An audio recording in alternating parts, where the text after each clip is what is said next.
Bonjour à tous et bienvenue dans French Unlocked. Avec moi, Nadège. Ce podcast s'adresse aux apprenants de français de niveau intermédiaire qui veulent parler avec plus de confiance. Chaque semaine, je vous propose un nouvel épisode pour vous aider à comprendre le français parlé et à vous exprimer plus naturellement, sans stress.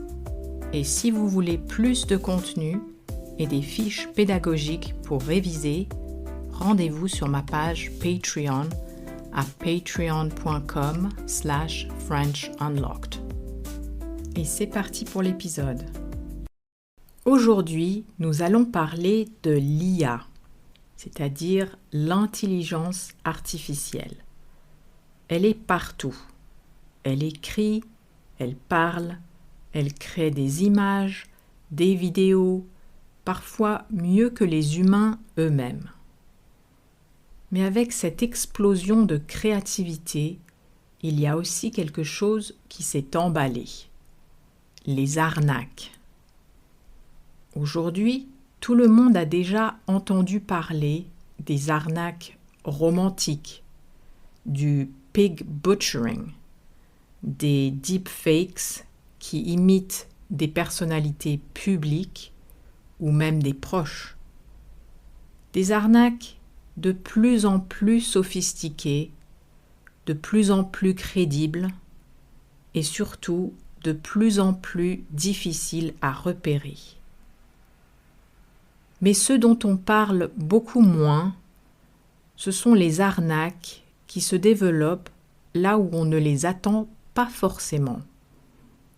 Sur les plateformes de vente de vêtements de seconde main comme Vinted. Vinted, pour celles et ceux qui ne connaissent pas, c'est une application très populaire qui permet d'acheter et de vendre des vêtements entre particuliers.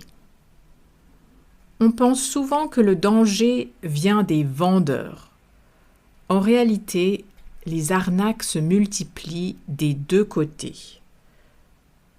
Et avec l'aide de l'IA, il devient de plus en plus simple de créer de fausses annonces, de fausses preuves et des histoires qui tiennent la route.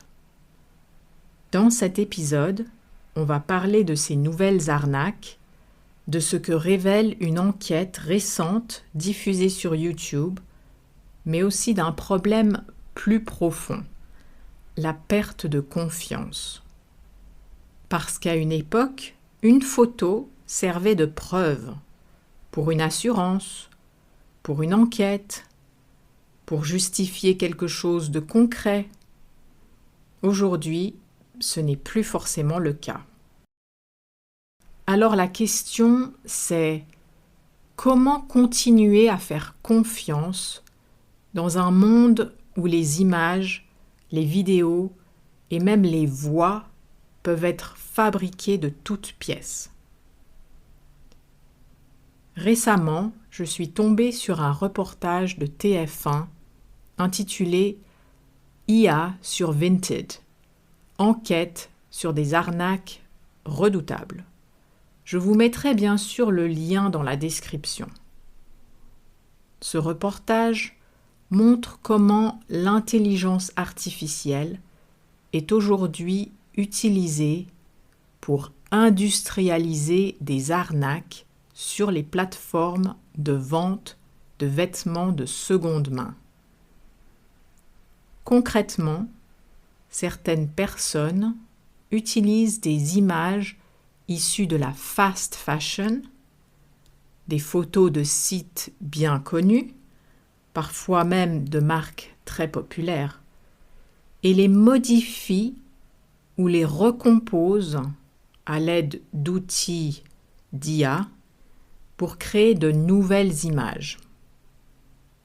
En gros, un bon nombre de vendeurs utilisent aujourd'hui l'intelligence artificielle pour dissimuler l'origine réelle des produits qu'ils vendent.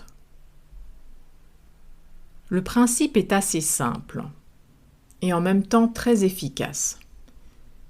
Des vêtements sont achetés à des prix dérisoires sur des sites chinois de fast fashion. Des produits de très basse qualité, fabriqués en masse. Ensuite, au lieu d'utiliser les photos réelles du produit, ces vendeurs génèrent de nouvelles images à l'aide de l'IA. Des images plus flatteuses, plus qualitatives, qui donnent l'impression que le vêtement est une pièce de seconde main haut de gamme, bien coupée, bien finie, parfois même portée une seule fois. Résultat, l'acheteur pense acquérir un produit de qualité vendu en seconde main, alors qu'en fait, il reçoit un article bon marché sans rapport avec ce qui était présenté sur les photos. Et ce qui est particulièrement inquiétant, c'est que ces méthodes sont aujourd'hui expliquées et diffusées sur les réseaux sociaux, parfois sous forme de tutoriels. On y montre comment générer de fausses images crédibles, comment présenter une annonce et comment maximiser ses chances de vente sans éveiller les soupçons. On trouve des vidéos qui ressemblent à de simples tutoriels expliquant pas à pas comment récupérer des images de la fast fashion, comment les modifier et comment créer une annonce qui passe sous les radars. On ne parle plus d'arnaque improvisée, mais de méthodes structurées, enseignées et reproduites. Mais l'arnaque ne s'arrête pas là, parce que du côté des acheteurs aussi, certaines dérives apparaissent. Une fois l'objet reçu, certains déposent une plainte en envoyant des photos falsifiées du vêtement, le montrant comme endommagé, taché ou abîmé, afin d'obtenir un remboursement. Là encore, l'intelligence artificielle facilite la manipulation. Créer un défaut, ajouter une déchirure ou simuler une détérioration sur une image devient accessible à presque tout le monde. Et face à ces preuves visuelles, les plateformes se retrouvent souvent démunies. Et tout ça pose un problème beaucoup plus profond que de simples litiges entre acheteurs et vendeurs. Ce qui est en train de changer, ce n'est pas seulement la manière dont on arnaque, mais la manière dont on prouve quelque chose. Pendant longtemps, une photo suffisait. Une image servait de preuve pour une assurance, pour une enquête, pour trancher un désaccord. Aujourd'hui, ce socle est en train de s'effondrer. Quand une image peut être générée, modifiée ou entièrement fabriquée en quelques secondes, elle ne prouve plus grand-chose. Et ce doute permanent commence à peser. Personnellement, je trouve ça profondément inquiétant. Pas seulement à cause des arnaques, mais à cause de la perte de confiance généralisée que ça entraîne.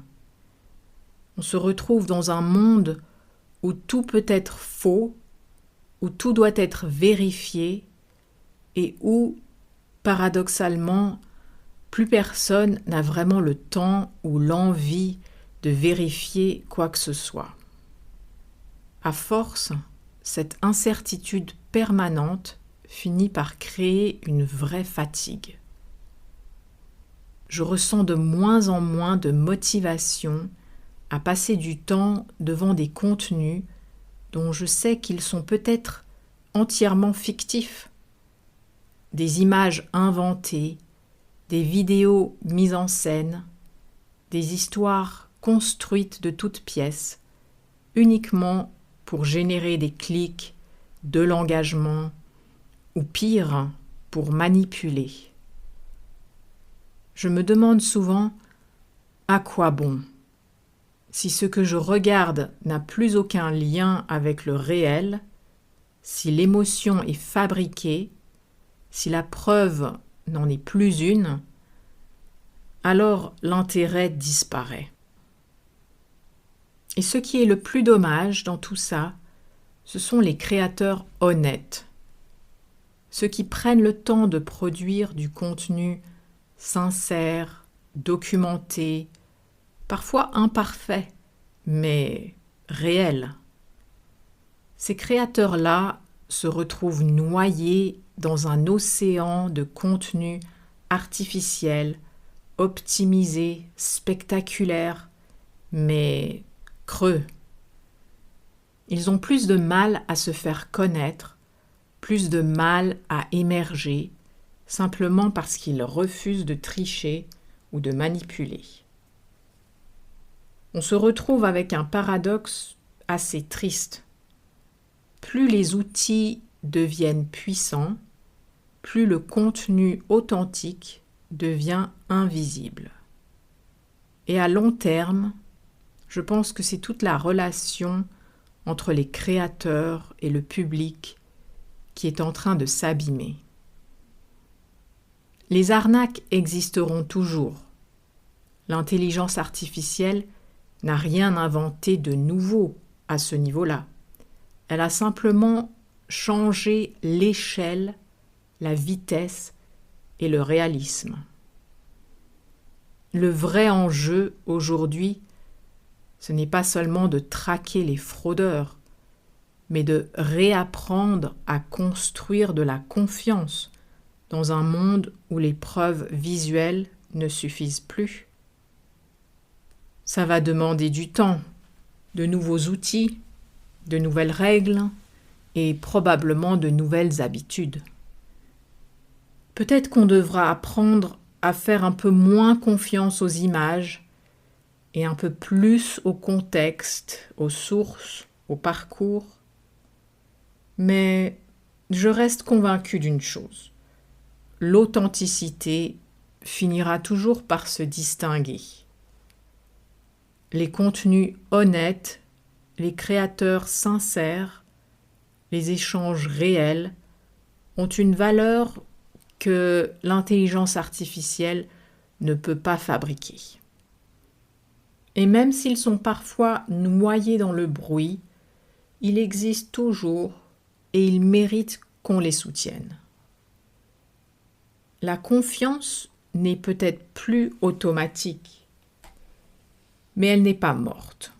Elle devient simplement plus précieuse. Et c'est peut-être à nous, en tant qu'utilisateurs, créateurs et auditeurs, de décider à quoi et à qui on choisit encore de l'accorder. Et vous, est-ce que vous vous êtes déjà fait arnaquer sur une plateforme de seconde main ou ailleurs? Est-ce que vous avez, vous aussi, le sentiment qu'il devient de plus en plus difficile de faire confiance à ce qu'on voit en ligne? N'hésitez pas à partager vos expériences et vos réflexions en commentaire ou sur les réseaux.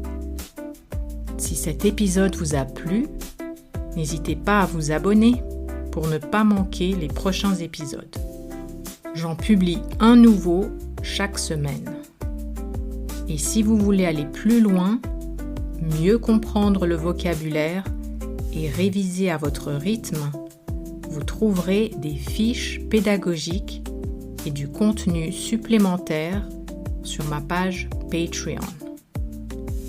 Merci de m'avoir écouté et à très bientôt dans le prochain épisode de French Unlocked. Au revoir.